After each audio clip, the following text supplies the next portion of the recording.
Zero news on the rise, bringing wrestling to our eyes. WWE, AW in the spotlight, never telling us a lie. Accurate in every report, fans cheering into light. Zero news, our guiding light in the wrestling fight. Covering the ring with precision, no indecision. Zero news, our truth, bringing wrestling updates, never uncouth in the world of WWE and AEW. Zero news shines through.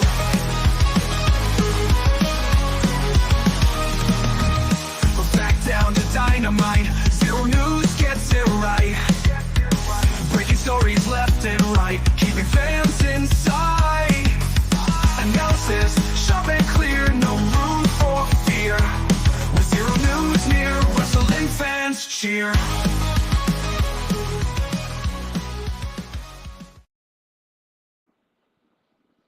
Hello and welcome to another version of Zero Uncut. I'm Zero. And I'm Bobby. What is up? Bit of a delay there, but oh well. Bobby's having a few internet issues today, we think. Yeah, so A few. yeah, big time. Yeah, a few, yeah. But no, that's fine. Am I that delayed? So another a little bit, but it's fine. Oh, you're caught up now, I think. There we go. Yeah, you're caught up now, but it's fine.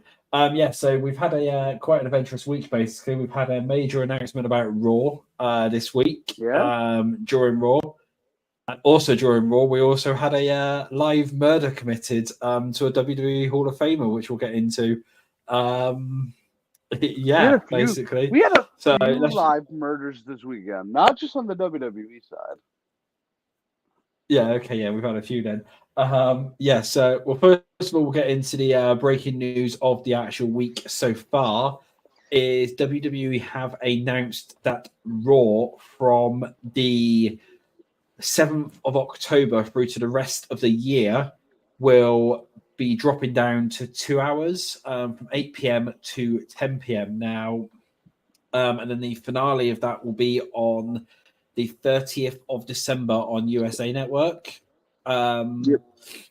Now, yeah, carry on. No, your mic was kind of going in and out. We're firing on all cylinders. All right, okay, yeah, we are, yeah. So I'm not sure what I feel about that because they loaded Raw up to be the bigger show with all these extra stars, and now they're cutting the time down, basically. So they've got all these extra roster members that now won't get any TV time because they're cutting it down for the rest of the year. I think this was just USA's way. About Raw going to 2 hours. I think this was just USA's way of saying, like, hey, you guys are leaving, and we really don't feel like paying for a third hour, so like, just cut it the final 2 months. Yeah. And it's a good test run. We can see how it works. Well, the thing is, though, is obviously that.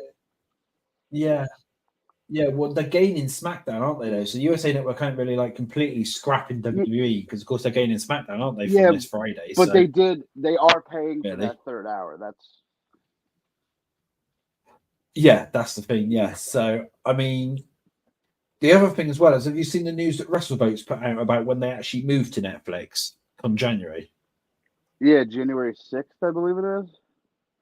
Yeah, but the news that came down was basically, from what the understanding is at the moment, is they're going to have no set timings for Raw. So 1 week it could be 2 hours, the next week it could be 2:15, next week it could be 2.5, next week it could be 3, basically stuff like that. Yeah, they've basically been given free roaming, providing it's over 2 hours. They've got to do 2 hours each week, basically. That's the rules behind it. So yeah, so it's got to be a minimum of 2, but basically they can go. They've got no time restraints. So where, of course, they've got to cut off at say normally like 11 or whatever it is now, and that for the 3 hours, they don't need to. They can overrun. They can have they can have a 15-minute overrun. They can do a 30-minute overrun. They can do an hour overrun, whatever. Basically, basically they're setting their own timings of a week for it. So Like you could literally plan in for like, I don't know, like Raw. You could try to say, oh yeah, it'll be done by 10, but then it could overrun till 10:30. Because basically like it's however much they want to fit in, and like if the timings in it are a little bit off, then it gives them that sort of leeway to do it basically at the moment. So yeah, so Raw's going to basically be any time between 2 hours to 3 hours when it goes to Netflix. Maybe I don't know even if I longer. like that. It could be. You Never know. I don't know if I like that. Yeah, because you don't actually have set times, do you? You literally then have like, it's like you can't really then plan anything around it, can you? For me, it doesn't really matter anyway, because that'd be 3 o'clock in the morning. It finishes out anyway, so which is a lot better than 4 a.m. But so I can't really plan much around that. But I mean, for you guys, it obviously like that'd be what 10 o'clock, 10, 11 o'clock. Well, it'd be 10 o'clock as it is, 2 hours. If it's 2 o'clock, if it's 2 hours, it's 10 o'clock. 3 hours, 11 o'clock. 2.5 hours, like 10:30. So yeah. So I mean, yes. So I mean, really, you can't really plan anything around that, can you? At this moment in time for it, and then nope. Yeah, when it comes to it, dedicate yourself fully to Monday Night Raw. Yeah, for that one, yeah. But at least then you can then like at least for the next couple of weeks, well, for the next couple of months, from like the 7th of October, whatever it is, all the way through to the rest of the year, you then know that at least then it's going to be 2 hours, so it's not going to go anything over that. That's the that's sort of one of the good things, isn't it? Really. Yeah, I think this is a test, though, truly. Can you hear me? Do you think so? What? See whether they can fit it into 2 hours or whatever, and like, yeah, I can hear you. I think I've seen it. Yeah. I think this 2.5 month run or whatever it is a test run, truly. Yeah, it's got to be because I think I've seen a lot of people online saying about it that they're now complaining that Raw's going down to 2 hours because they're like, just Triple H has obviously like been able to write like 3 hours worth of compelling storylines and stuff and wrestling in that for Raw. He's now decided to scrap it down to 2 hours, and that just as people have started to enjoy Raw again, they're taking it down now by an extra hour just because of that thing there. That is the downfall because they have such a stacked roster. Yeah, but because like I said, go for it. Yeah, because like I was saying, it's like they stacked that Raw roster up when it came to the draft. Like they got the extra draft picks and stuff like that because of because obviously they're the bigger show. So obviously when it comes to that, they've now got a much bigger roster than SmackDown. So what are they going to do with all these stars? Innit? That's the thing. Like, but here's my problem with it. Were they always putting on guys that really should be on? Like, yeah, good point. Yeah, like I remember it was like Tozawa versus Bronson Reed at one point. We don't need this. Like, this is just filler. Yeah, no, yeah. So I mean, yes, yeah. I mean, yeah. They were just filling it, but then like, yeah. I mean, I can kind of see both sides. Is on one point it's a good thing, on the other part it's kind of sort of bad because it's if you get me, because they're cutting loads of people's time out and stuff like that, and matches are going to have to be shorter and segments and that are going to be shorter and stuff, and especially obviously if they do move Roman and that over to Raw and stuff, by the time Roman's made his entrance, then coming out and done the whole acknowledge me thing, stuff like, that's going to be a good half hour of Raw gone. So you've only got an hour and a half then to put everything else in. So, and especially then when Dwayne comes back as well, and you've then got a Dwayne promo for a good like 20, 30 minutes or whatever, with his entrance, the crowd going mental because he's there, and then of course in the promo and stuff like that again. People are saying he's going to show up this Friday. I can't see it. And Roman's going to show up this Friday. Friday. That I can definitely see, but I don't see Rock showing up till because I don't think he's doing War Games anymore. Unfortunately, no, he's not. It's 4-on-4 now.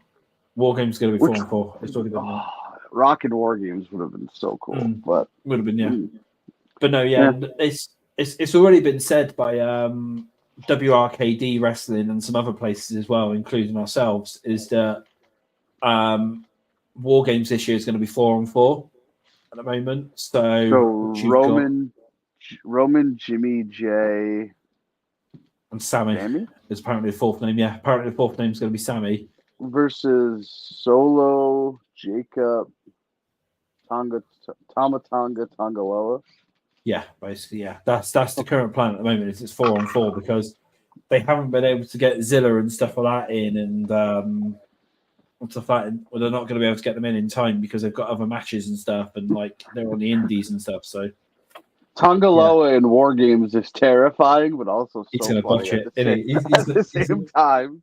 He's going to botch it. He's going to get stuck underneath the War Games cage or something, isn't he, knowing him? So, you know. He's going to get locked in there somehow. Yeah, I know, yeah. He's going to botch that match massively somehow, but I don't know how. But, yeah, no. But, yes, that's the current plan for it. There is no Rock in it at all. So, yeah. I feel like that would have been cool, but it is what that would have been, yeah. But, I mean, to be fair as well, it also protects him because don't forget he's still filming up to at least Rumble next year. So because now I thought what's he filming right now? There's something else on now, and then he's also doing the live action Moana, isn't he? That'll be coming up soon. That'll be filming soon. Starts filming soon? Okay.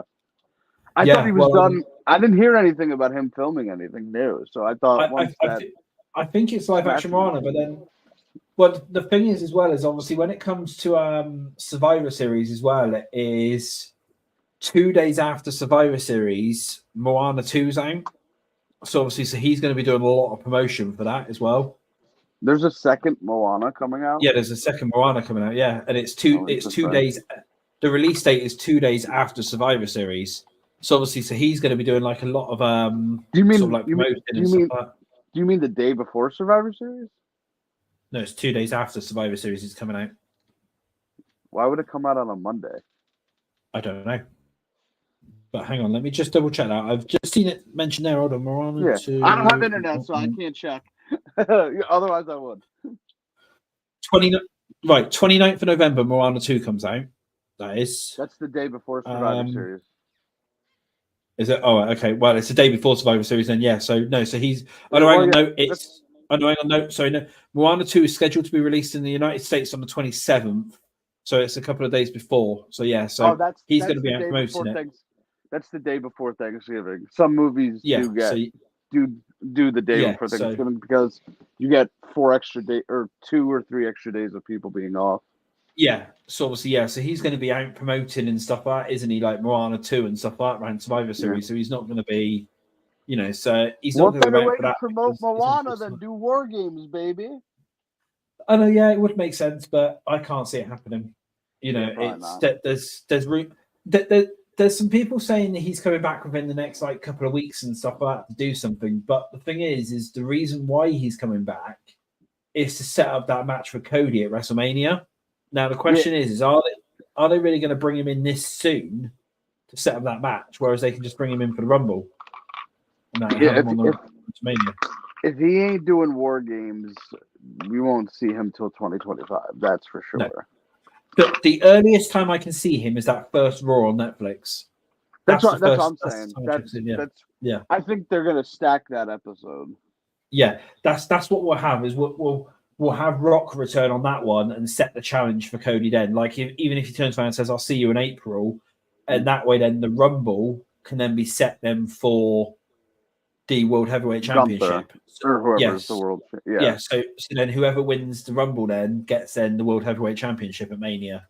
And that'll be the thing, won't it? So they can then sort of do it that way. And obviously then they can then use the chamber match then for something else. So maybe then they can then set up then like the Elimination Chamber for, I don't know, the IC or US or one of the women's titles or something like that, make it sort of different this year, isn't it? Rather than like the generic, for it.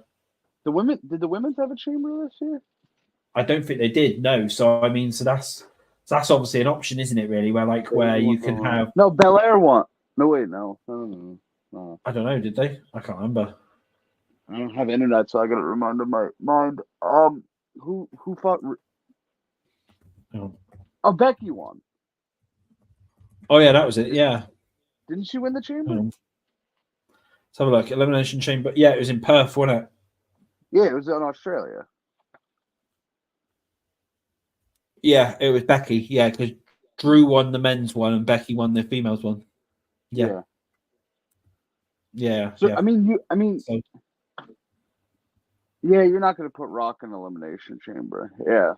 So no. that's So I mean, yeah. So yeah. So obviously then, so you can then set them Rock then, because this is the thing is the match between Rock and Cody is already basically set up because he said yeah. it like they've basically done like a John Cena Rock one where you know obviously where like when Rock came out and challenged Cena originally, you know, to the title, and he gave him like that year's build, didn't he? Because he was like, Yeah. you know, I'll see you like or whatever it is.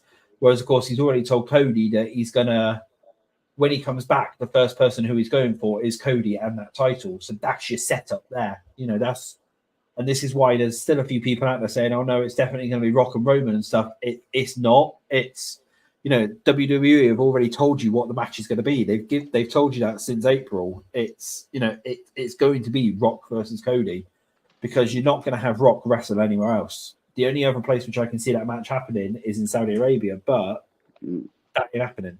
They ain't going to have Rock in Saudi Arabia. Not at all. Rock, so Rock Cody next year, Rock Roman the year after. Yeah. So. And don't forget as well at the minute they haven't actually announced where 42 is going to be yet. And they did announce it, but they had to backtrack that one real fast. Yeah, well, this is the thing. Well, if the rumors are true and it is still coming to the UK, then you got to think Wembley Stadium. If they hold it in Wembley, which of course they will do, that's 100K. Yeah. So 100,000 people for that Rock and Roman match in with a UK crowd. That's going to be the best like sort of audience they'll get for that, won't it? If you think about it, yes, it's going to be on during the day and it's going to be shit time for the Americans and stuff like that to watch the. I don't mind watching WrestleMania at 3 p.m. in the afternoon. But that's the thing, isn't it? Yeah, for you guys, yeah. But I mean, like this is the thing is like. Triple H is going to want that match in like front of the biggest audience that he can physically go to. So if it is WrestleMania 42 in London, like I said, that's 100K. That's sort of like one of their biggest audiences yet, and they will fill that place out over here. They will fill Wembley Stadium, especially if, you know. WrestleMania 42 is probably London or Indy at this point. Yeah, basically, yeah. But not Philly, not Philly. We can confirm. Yeah, but like I said, that's why they're obviously delaying it as well. Is they want to get Rock Cody down out of the way, and then they also don't want that bigger audience as well for that Rock Roman match because they know it's going to be a once in a lifetime. You know, you're never going to be able to do it again. You're never going to like, you know, it's that one time, and like, you know, maybe that's the promise that they've made the London Mayor is that you know you give us WrestleMania in the UK. We will give you Rock versus Roman. You know, that's that's the ultimate sell for it, isn't it? You know, like you give us Wembley Stadium, you give us exclusivity for Wembley Stadium for WrestleMania 42, and that entire Mania week, we'll give you Rock Roman. You know, that's something you're not gonna, you know, as a London Mayor, you're not gonna pass that one up, are you? You know, if you're like that, or so, you know, that'd be the way which they can obviously like sort of promote it, but. Yeah, we've gone massively off track now, but that's fine, like we normally do. But that's cool. Yes, so that's going to be that. So we then might as well get straight into the other bits and pieces. Then I'm not going to bother playing the W Energy advert. I can't be bothered anymore with it. You know, we're playing that advert today. So we'll get into it then. So Raw this week. Obviously, I'm having to do all these because Bobby's got no internet properly. So. Raw this week then opened up with the Wyatt 6 versus Alpha Academy in a street fight. Now, I will say that the first hour of Raw this week was completely commercial free due to it being the season premiere. It was actually pretty good. Do you want to know the real the real reason why it was commercial free? What's that then?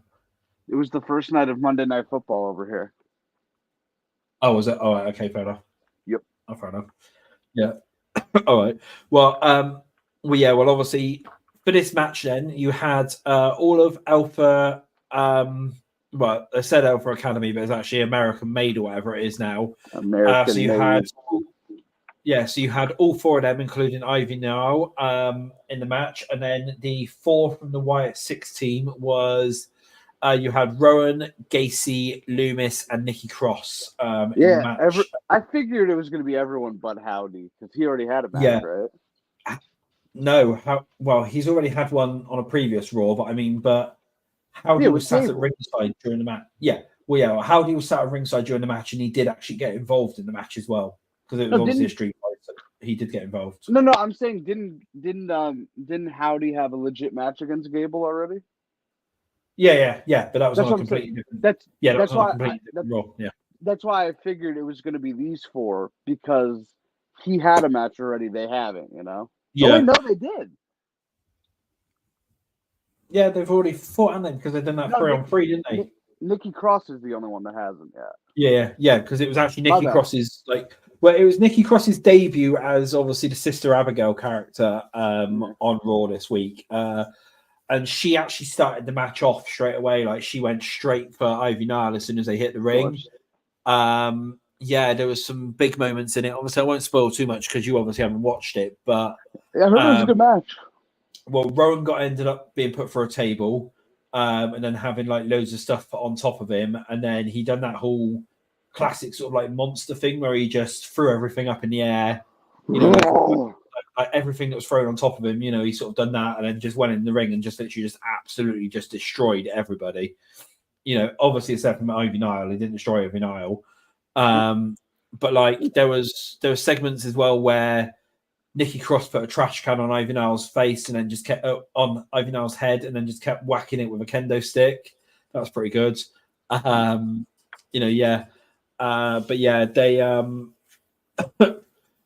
the Wyatt Six won that one. I figured as much. It was about a half hour, I think, the match was in the end. On that, it was. Not bad. Yes, pretty good. And then we move on to a segment where Finn Balor comes out to the ring. He calls out Damian Priest and accuses Priest of screwing Judgment Day and screwing himself out of the World Championship. Calls out Priest. Priest threatens Balor. Balor declares he's no sidekick, and and challenges him basically to a match at Bad Blood. So we will then have Damian Priest versus Finn Balor at the Bad Blood event in October. I'm surprised it's not some kind of stipulation match like a no holds barred or last man standing. I mean, there's still a couple of weeks to add things on, isn't there? True. They've set the challenge in that, and then over the next couple of weeks they can easily just change it. I mean, true. They've obviously they came out and done a few bits and pieces. Oh, sorry, I'll start again. Obviously everyone else from the Judgment Day came out. Rhea Ripley came out to try and save Priest.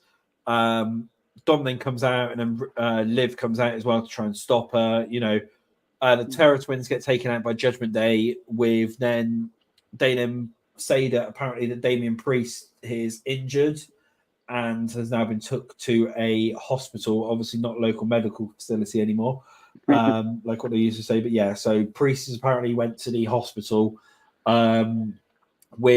are saying it's something to do with his ribs for it. So yeah, that was that one. Then we go into the second match of the evening, which was Jade Cargill and Bianca Belair versus the Unholy Union for the Women's Tag Team Championships. I personally would have thought they would have put a much better match on during the commercial free bit.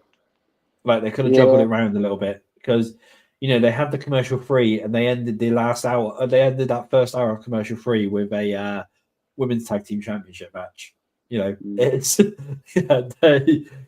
could have been sort of like slightly better.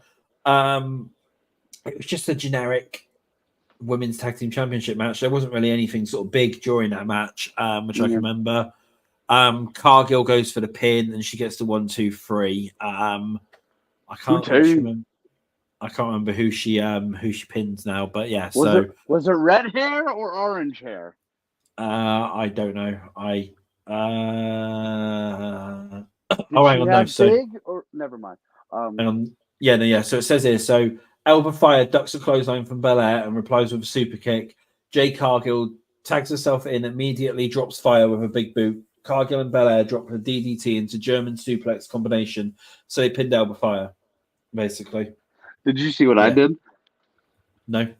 I said, did she have a big? I mean, oh, right, okay, yeah. Because one of them does and one of them doesn't. So So yeah, one of them have a really big heart. Yeah. Okay. Yeah. Fair enough. Yeah. But no. Yeah. What the ones which Nick Aldis was staring at? You mean that one there, as it is. But yeah.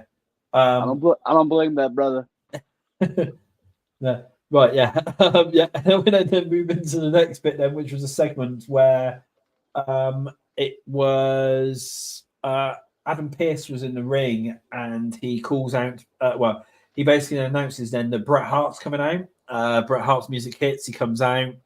He does sort of his normal sort of Canadian thing. Says he's got an announcement and stuff like that, which was going to be this was funny with Canada and stuff. Then Gunther comes out and basically murders Bret Hart live in the live on Raw, where basically he turns around and he says he respects him and stuff like that, but how Bret Hart is his second favorite wrestler in the entire world behind Goldberg, which obviously we all know the animosity between Goldberg and Bret Hart. So I'm surprised Bret allowed him to do that. I mean, it's a funny line. It's not like Goldberg was there. It's just a funny line. Yeah. But no, I mean, I am still very surprised that Bret actually allowed that. But no, it was funny when they done that. I was like, I literally started laughing.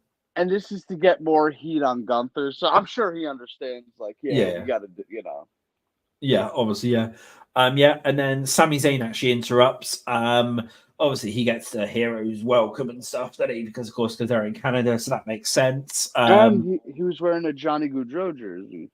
Oh, I don't know. So that's the guy. That's the hockey player that died like a week and a half ago. Oh yeah, it was one. Yeah, because they mentioned something about that as well on Raw. Actually, they mentioned about him basically. Because they were big in They used to play for the Canadian team. Oh, right, okay, that's what it was. Yeah. So they then so Sami Zayn comes out again and challenges Gunther for a world title match. Gunther rejects him though, and Bret Hart basically calls Gunther a coward. And then Gunther and Sami Zayn brawl with all the referees and that separating them and everything like that. But that was actually a pretty good segment. Like what you said, it was kind of funny and stuff like that line when they, when Bret said that. So, so that's probably another match for Bad Blood, Gunther and Zayn. Possibly, unless they're going to do it on Raw. I mean, I can't imagine they do it. Because don't forget, the only other match, there's no Cody match yet for Bad Bloods. There's nothing been announced for the SmackDown side yet. So I mean, think there will be. Whether it's there Cody will be, yeah. You can't really do Cody and Jacob. Well, the thing is I'm hearing, and a couple of others are hearing as well, a tag match for Bad Blood with Solo and Jacob versus Cody and Roman. That's what the that's what it's meant to be at the moment. That's what the rumor is anyway. So it's going to be Cody and Roman, which apparently is meant to get set up on this Friday night on the season premiere, because Roman's meant to be returning this Friday. Interesting. But when it's obviously like try and set it up, then he'll disappear again then for a couple of weeks before Bad Bloods, basically. So that's what it's meant to be anyway. I've heard that, and a couple of others have heard that as well. Is that that's the current plan for it? I mean, knowing Triple H, he could change that plan at any time, and we'll probably end up getting bloody Cody Solo number 3 again, knowing him. Probably. Yeah. And then we move on then to Dominic Mysterio with the rest of the Judgment Day versus Dragon Lee with the rest of the LWO. It was, I mean, I didn't fully watch this match, I won't lie. It's sort of, these matches are getting a little bit repetitive for me, so I'm kind of like, some of my sort of zone out during. But yeah, it was just a typical Judgment Day and, LWO match, really. Hang on. Sorry, I had to take a drink then. Dominic Mysterio goes up. No drinks. Okay, right. Yeah, basically Dominic goes up to the top rope. He blew Liv Morgan a kiss, and then he hit a frog splash for the win. So Dominic Mysterio beat Dragon Lee for that one. Not shocking. No, not shocking at all. And then we have the Pure Fusion Collective, which is obviously that is Zoe Stark, Sonya Deville, and who's the other Shayna one? Baszler. Shayna Baszler, yeah. Obviously, which a couple of weeks ago. Yeah. I think you know where I'm going with this. Yeah. And then No dude can take them home. No, we can't. You're right. Who's going to tell them basically? You got no arguments from me here. None of us can take you guys home. Yeah. There's no arguments there. Yeah, versus it was Zelina Vega, Lyra Valkyria, and a mystery partner who turned out to be Canada's own Natalia, which obviously makes sense. They had Bret Hart there. They were in Canada. It was Natalia. They actually ended the match with Natalia, Lyra, and Zelina putting the Pure Fusion Collective all at the same time in the sharpshooter to actually end the match. So all three of them basically done a sharpshooter on the other one.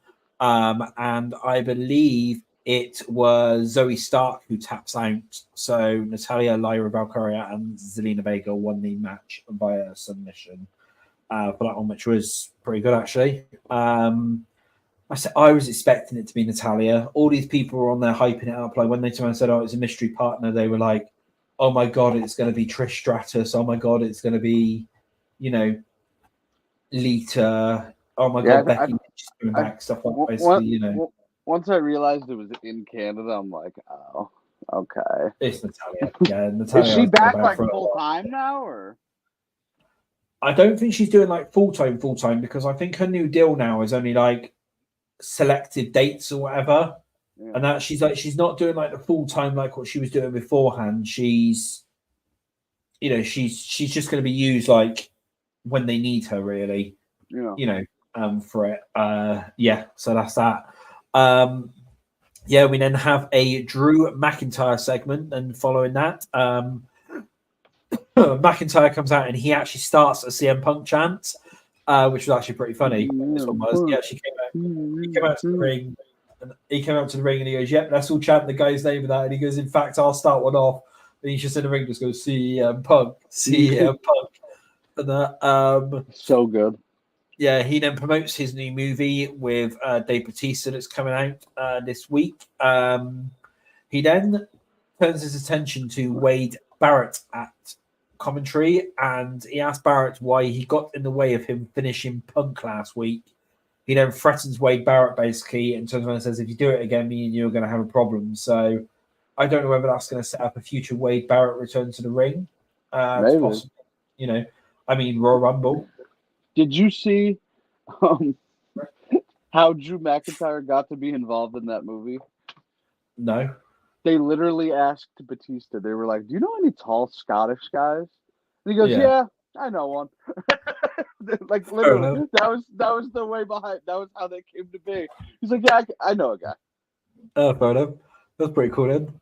Yeah. So no, I can see possibly if they are going to do something between Drew and Wade, is that maybe Wade shows up in the Royal Rumble or something. They sort of do it that way if he's obviously good to go. Could that be at WrestleMania? No. I don't know. That's not really a Mania match, really. That's kind of and no offense to Wade Barrett, that's kind of like a downgrade for Drew. I mean, like I said, the only way which I can see it is potentially Wade eliminates Drew in the Rumble. That Drew's maybe in the Rumble. He's took a few people out. He's doing his angry thing and stuff like what he normally does because he's pissed off or whatever. And then Wade's music hit. Wade comes out and Wade eliminates him. That could be a segment for the Royal Rumble, and then that's it done. And then you just have a little play on that for a couple of weeks where they turn around and say Wade's not eligible to wrestle in that again. He got injured or something like that in the Rumble match. I don't know. They could play it that way, can't they, really? But yeah, so after Drew McIntyre threatens Wade Barrett, Adam Pearce interrupts and he says that McIntyre Punk isn't finished.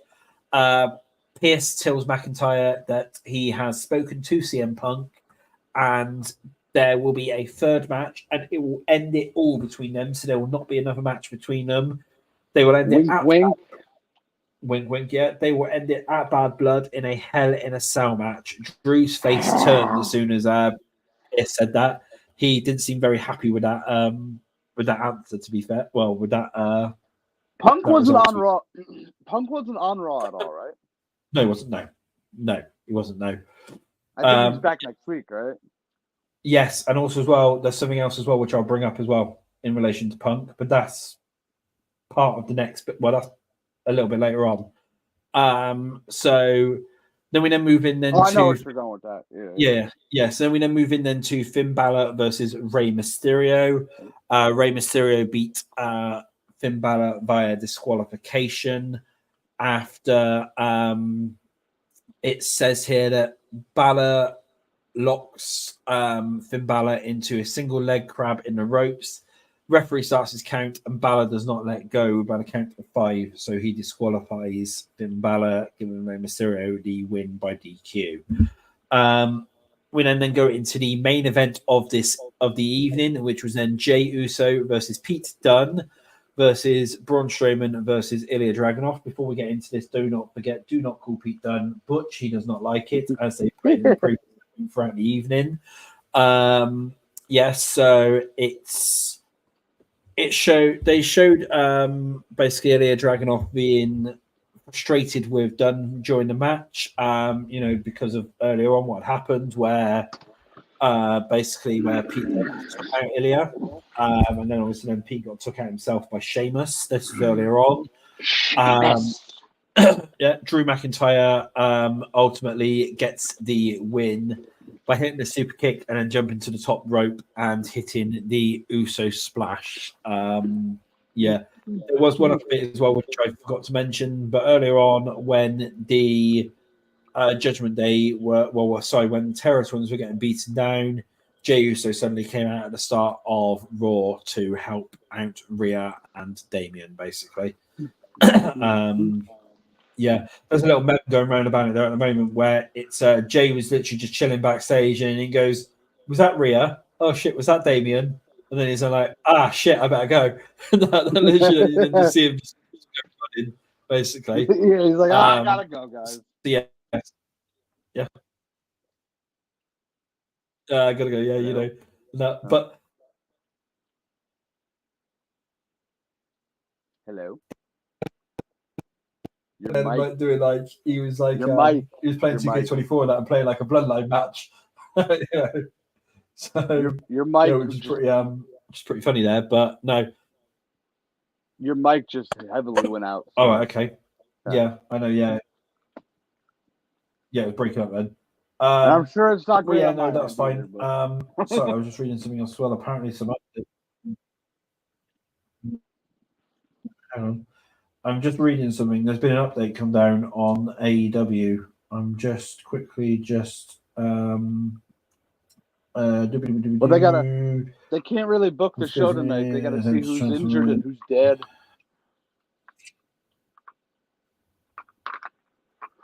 Yeah, probably, yeah. They gotta see who's in prison, who's dead. Right, so apparently well, before we get into it, I will just say that Andrew Zarian has told he reckons that the deal is 99.9% finished for AEW. And it seems like wait. Hold on. Time out. Pay-per-view events. You said 99.9% what? Right. Hello? Right. He reckons that the... Wait, can you hear me? Before you go on. 99.9% what? Yeah. No. Yeah. 99.9% what?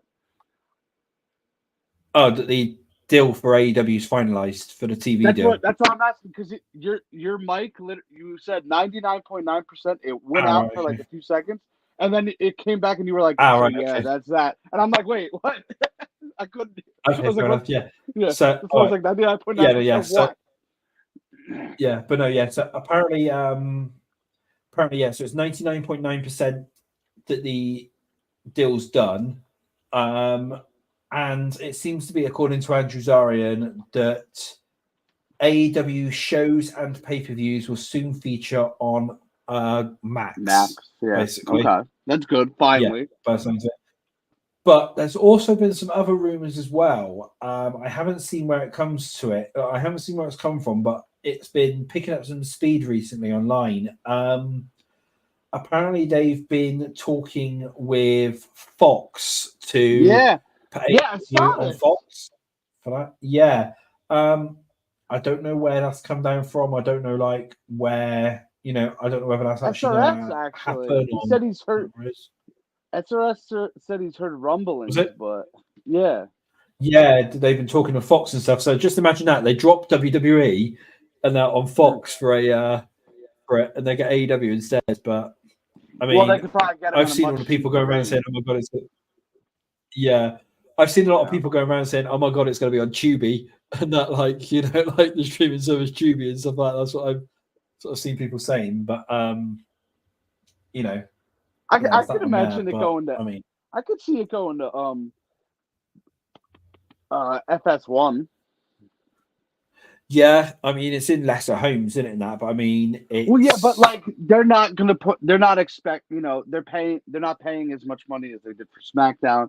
They're not expecting the views to be so high, so maybe it's like, well, yeah, I was going to say good that they're not expecting the views to be so high because they're lucky to get 800K every week. So that's it's like a small show, so it's like Yeah, but no, yeah. So that's that's that. But no, we might as well then. Well, that's AEW then talked about it, so we might as well go into NXT. Did you watch any of NXT, or have you seen anything from NXT? Or I watched like the first hour. Right. Okay. Well. Okay. Then so we'll get into it then. So the original planned match to open up the show was meant to be Axiom and Nathan Fraser versus the Rascals, but they had to change that because apparently the Rascals has been revealed. One of them, I can't remember which one it was. I think it was Trey. Apparently he had emergency surgery on Sunday or something. So it's something like very legit. Yeah, he had to. That's why they had to change it all of a sudden because apparently he had to go for emergency surgery on Sunday. I can't remember who reported that. It was, but that's what went round was that one. Yeah, so obviously it was announced during Raw that the Street Profits would be taking the place of the Rascals, which I think actually led to a much bigger thing that happened obviously at the end. So that one threw me off. They pulled a lot of that stuff together at the last minute. Yeah, they did. Yeah. Axiom and Fraser won via DQ after 7 minutes and 50 seconds. It was there. And that was only because at the end of the match, the Bloodline minus Solo Sikoa showed up. And there was a little bit which they showed backstage. I don't know whether you've seen that bit afterwards. It was the Bloodline arriving, and basically you had Jacob turning around and shouting on the orders of the Tribal Chief, and then literally just kick the back door into NXT and just start going through and destroying everything. So that sounds about that's right. obviously what they've done there. Yes, the Bloodline then stands tall at the end of that after going through and doing that one. So it seems like they're now going to do bits and pieces now where they're showing up on NXT as well. So they've done that. We then get a video from NXT Anonymous of Tony D'Angelo paying a mystery man to take out Obafemi. This one was weird to me. Yeah, obviously that match is later on, so we'll get into that one later on. And then we then go into Julia versus Chelsea Green in Julia's NXT debut. I'm quite surprised because I've seen a few bits and pieces from this. I would have thought in typical WWE fashion that it would have been like a squash, but it wasn't. It was sort of like 50-50. Well, I'm glad because they let Chelsea get some offense in at least because, you want to squash somebody. Don't make it one of your best characters. No. So I'm glad they sort of done it that way as well because, it would have been sort of, I understand like Chelsea now doesn't normally get the wins in that much, does she? She's sort of like she's there sometimes, like, you know, as like comedy character and Comedy, stuff. yeah. But yeah. It was good though. It was good though to give her that bit of offense, and that, especially against someone like Julia and stuff, who they're obviously If trying to you push if over you big time. if you wanted Julia to squash someone, you should have brought in like a indie talent. Just Yeah. So yeah, that's pretty. Yeah, so that was pretty good there. So yeah, and then we move in into a segment backstage where it says Blake Howard asked Trick about his LMS match with Pete Dunne. yeah, that's some new announcer or backstage personality, Blake Howard. I don't Yeah, know. which is I've never heard of him or whatever.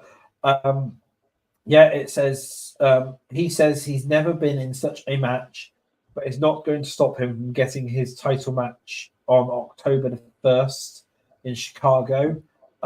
Even Page says he will be there, and Dunn won't stop him. He says Dunn is a class one, Butch and one of his best opponents, but he'll be the last man standing.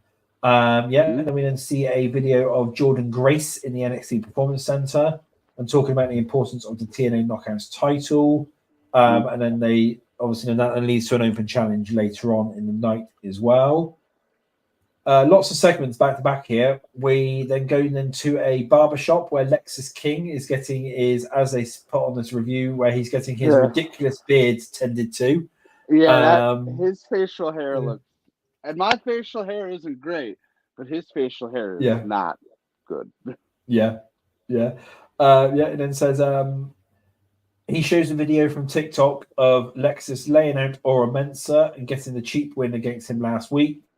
He says he's Aura's daddy now, and then checks out his beard until Aura comes in and attacks him. So, they're obviously doing that way. And then go into the women's locker room where they're buzzing about the open challenge. Kalani says she's excited for Lola. Fatal Instinct comes in and mocks everyone, with JC asking who's stepping up to the plate. Lola says that they should step up to the plate, and JC says they don't tell her what to do. It turns into a near brawl, and Fatal Instinct leave. Obviously, that's the NXT version of that stable which they've got going on Raw, isn't it? So, wait, what's the name of Sonya? I can't remember now. Is it Fatal Attraction? No, wait. Or am I thinking of Toxic Attraction? That's Toxic Attraction, yeah. It's Fatal something. I don't know. It's Fatal something. I don't expect. What is this one called? This one is Fatal Instinct. Oh, yeah. Don't quiz me on that. I don't know. Yeah. And then we move into a NXT Heritage Cup match between Charlie Dempsey and Javon Evans.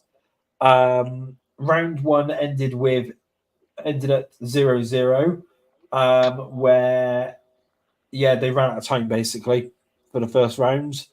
The second round also ends in 0-0, because it says they went into again. They basically ran out of time for that one.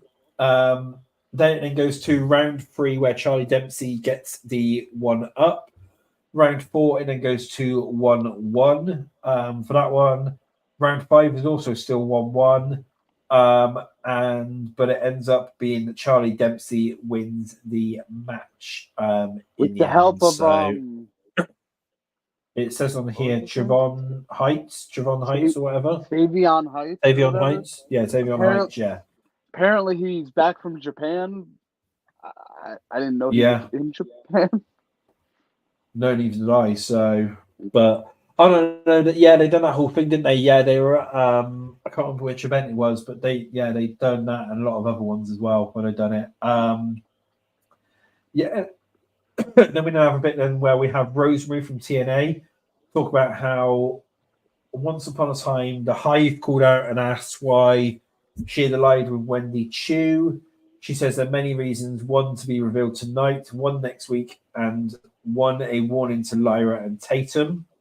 They made their bed, but did they take a look at what's hiding beneath? You never know what's creeping behind the door. So they're obviously doing that way. That's obviously the NXT version of the Wyatt 6 as well, but obviously there's only 2 of them from that one. The Wyatt 2. Yeah, the white too. Obafemi walks backstage. They then do other bits and pieces then where there's an interview with Ethan Page where he says, who says they're back to NXT me? He tells everyone to take a good hard look at the NXT champion, who is responsible for the era they're in and will continue to be in. Basically just bits and pieces like that. Bianca Belair. Yeah. Bianca Belair and Jade Cargill then get announced to be in Chicago for NXT's CW debut. Yeah, which is what? So that's 2 weeks out? Yeah, 2 weeks out, yeah. Obafemi comes out for his match against a mystery opponent, which turns out to be TNA's Alex Hammerstone. Everyone thought everyone thought looking at the video package that was leaked beforehand, everyone was like, "Oh my god, it's going to be Omos," because that's what it looked like. It looked like it was going to be Omos and stuff like that. Basically, that's what everyone thought. But maybe they did that on purpose. Probably, yeah. So well, the thing was on the video package that they released, the person looked black, and that's the thing. I didn't see the video package, so I have no idea.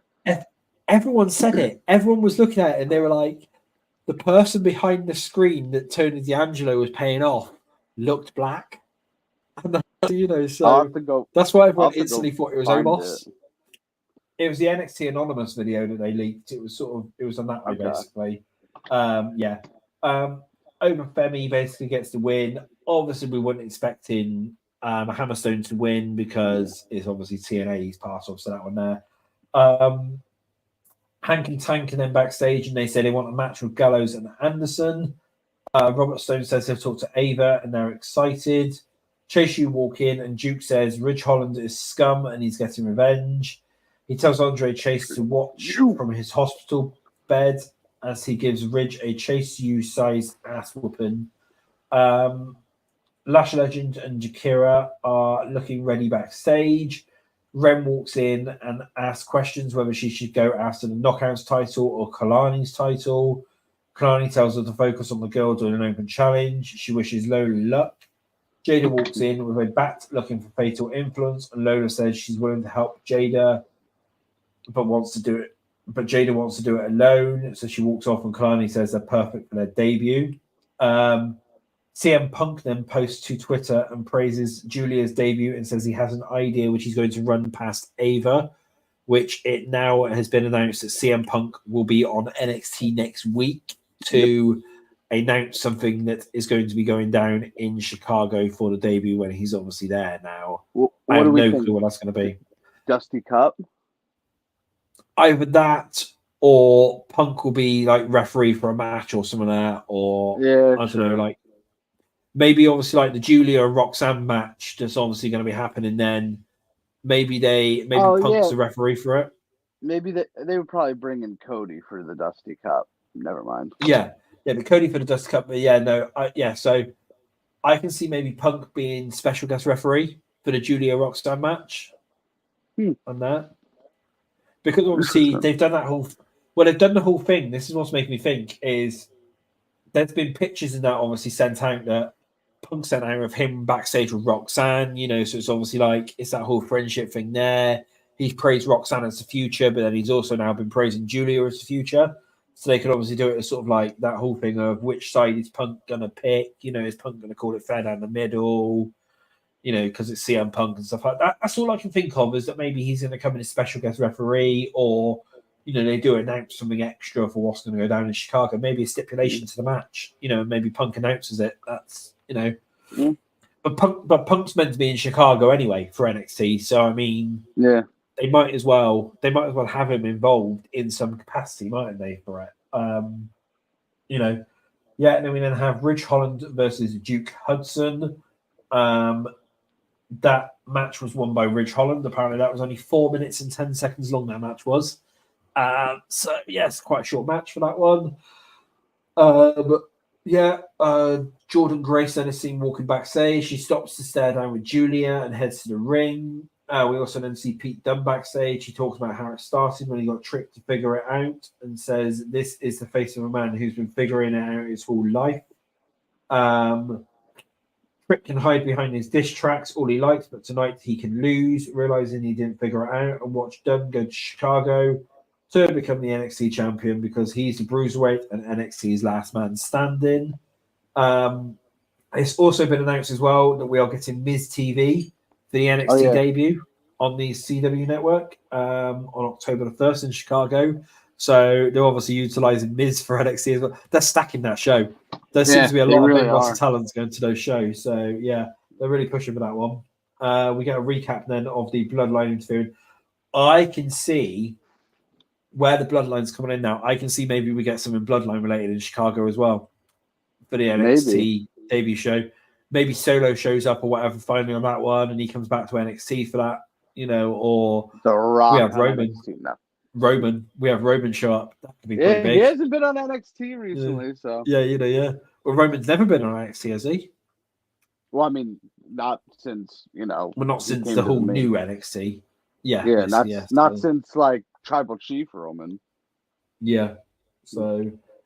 Yeah, but no, yeah. So Aaron, yeah. So it says Vic and Booker talk about how the tag team match was supposed to be the Rascals. Wes walks in and sends a message to Zachary Wentz saying he's the reason Trey isn't competing. He challenges Wentz to a street fight at NXT Chicago. So that's obviously another match I did for that one as well. So that TNA stars on there as well as main roster. Jordan Grace comes out to do her open challenge, and she's faced by Sol Ruka. Obviously, that was basically said multiple times throughout the night in the video packages that it was going to be Sol Ruka. So really, it was no surprise when it came to it. Obviously, Jordan Grace won, but that was via disqualification after Rosemary shows up. Was it? Oh, I didn't even know that. Yeah, Rosemary showed up, and Wendy Chu also attacks Grace from behind to cause the DQ. So that seems to be the next thing is probably Wendy Chu versus Jordan Grace for the TNA title. I can see. Maybe on TNA. Possibly, yeah. Or again, they do that on over the Chicago or the St. Louis or the St. Louis, Missouri show. Yeah. They could do those two shows, yeah, for sure. Don't forget, because at the St. Louis show, obviously they've got Randy on that one, haven't they? So they've the St. Louis one, yeah. Yeah, they've announced that one. You then have a segment backstage where Ava is with Julia and Funaki, WWE legend Funaki. Yeah. He's there. He's translating, I believe. And he's congratulating Julia on her win. Yeah. Roxanne walks in and says she's surprised the red carpet isn't out. She says Julia isn't going to take her division. Julia says Roxanne is scared and should be. Brooks Jensen walks up to Dion. Who the bloody hell's Dion? I don't know. Walks up to Dion and asks what he's meant by gaslighting last week. Spears walks in and Dion says, remember what he told him. Dion leaves. Brooks says Spears may be gaslighting him. And basically, that just goes on like that. Eddie walks along with a bunch of women, and Ashanti walks up, says he sees right through him and walks off. It then gets announced then for next week. We have Lola Vice versus JC Jane, Lyra Valkyria and Tatum Paxley versus Wendy Chu and Rosemary, and Ethan Page's contract signing with either Trick Williams or Pete Dunne is also on next week's show. We then go into the main event, which is the last man standing match, which is Pete Dunne versus Trick Williams, which Trick Williams wins, so he will then be facing Ethan Page in Chicago. Yep. For that one. Yeah, I mean, yeah. Basically it's that was pretty much it, for NXT and stuff. Pretty good week. It seems like we've got another couple of good weeks coming up. Obviously, this Friday we have the SmackDown debut, so expect a lot of big moments, I'll say, especially for them coming back to USA Network. They're going to want to make a big deal of that one, especially to show NXT Network to show USA Network look, we can give you a damn good SmackDown. By having those numbers. I think as well, USA Network have sort of spoiled it as well a little bit because they sent out a promotional brochure this week advertising the show, and it's got Roman on it, it's got Cody on it, it's got stuff like that. So they've sort of spoiled Roman's return really for that one. I feel like we all figured it was coming. Yeah. It's especially seeing as obviously that Cody and Solo is the main event on Friday. That's when we'll have it. Roman will come out and probably screw Cody in that. Roman will come out and screw Solo in that, or they could swerve us all, and we could end up getting Jimmy back. It could be Jimmy instead of Roman. That could be the ultimate swerve for it. I've seen a few people say that, but from my understanding, it's Roman. That's what I'm hearing. That's what a couple of other people are hearing as well. Is that it's definitely Roman on Friday. For that one, so that was another good week there. Have you got your signs? I was just getting them. Okay, yeah. So as per normal, then, so hit that like button and subscribe to ourselves. To myself at 4U Wrestling, and also Bobby's Breakdowns. That's on YouTube, or Bobby's Breakdown on Twitter. We're back next week for another show, and I know that we will also be up soon for our Masked Singer stream. That'll be within the next couple of weeks. I've got quite a lot of information on that one as well for that show, so we'll I like it. Yeah, so we'll be doing that one. When are you uploading this? Today. It'll probably be today or tomorrow. All right. So by the time y'all see this, go check out my interview with legendary country singer's daughter, Trace Atkins. Mackenzie Atkins is coming on the channel Thursday, 11:30 Eastern. So make sure you go check that out. It's gonna be fun. Yeah, Bobby's told me that I need to be in the chat, so I will be in the chat basically. Yeah, I don't know. Go check out my football videos, and I got more videos coming up this month. So so that's fine. I will. So you'll probably see me in the chat tomorrow if you're in the I expect you to. The Thursday stream for it. Less. Okay, yeah, I wasn't talking to you. I was talking to the people watching this. But no. Expect nothing less. Oh, okay.